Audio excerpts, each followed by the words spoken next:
Thot pejgamberi sallallahu alajhi wasallam, "Men yuridillahu bi khairin yufaqihu fi din." Kujt Allahu ja don khairin, ja mundson kuptimin e fesë.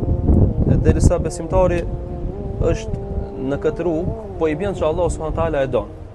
Nga se Allahu nuk ja mundson kuptimin e fesë dikujt që Allahu nuk e don. Edhe Allahu nuk ja ngrit gradat e tija dikujt që Allahu nuk don me pa në xhenet. Pasi që të formohet kjo si mendim, si shpresë, vazhdimisht besimtari duhet të jetë mes shpresës edhe frikës.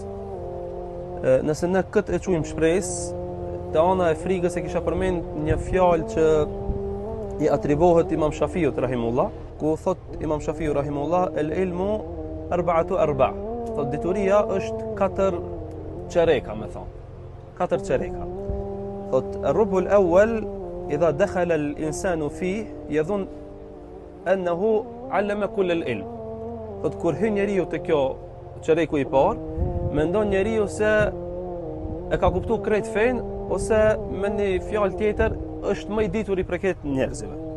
Thot e kur hyn te çereku i dytë, thot alima annahu qad fatahu shay'un min al-ilm. Thot e merr vesh se i ka ik diçka prej diturisë.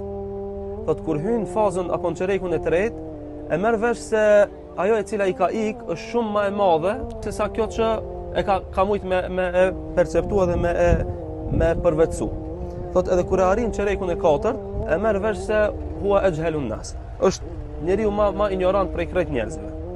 Kjo për me kuptu se dituria e Allahut është dituri e madhe shumë.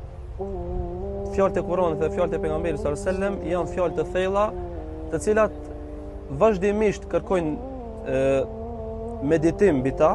E sa më shumë që njeriu thellohet meditimin e fjalëve të Allahut dhe fjalëve të pejgamberit sallallahu alajhi wasallam, aq më shumë e merr vesh se kur s'ka kuptuar më herë.